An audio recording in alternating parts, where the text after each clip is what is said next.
Like many 14-year-old boys, Jimmy Solomon loves playing Guitar Hero. But unlike most teens his age, you won't find him roughhousing with the guys.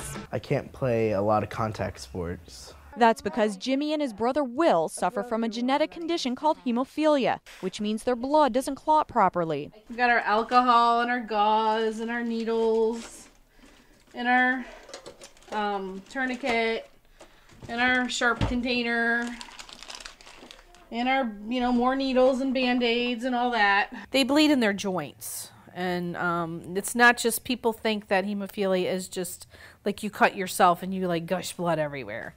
You don't bleed faster, it doesn't stop.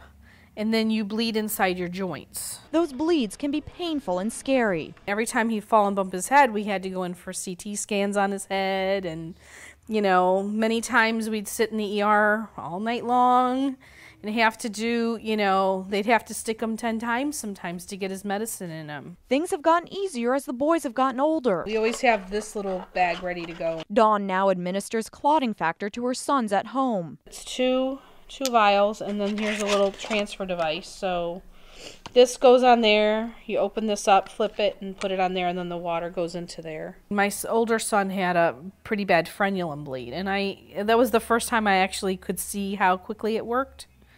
And right before your eyes, before the shot's done, the bleeding stops. That's how quickly the body recovers. About 1 in every 5,000 boys is born with hemophilia. The genetic condition is less likely to affect girls, but both Dawn and her daughter Ellie are carriers of the gene. Though they do show symptoms such as bruising more easily, their symptoms aren't anywhere near as severe as they are for the boys. It's more serious incidents that would cause her to have a treatment.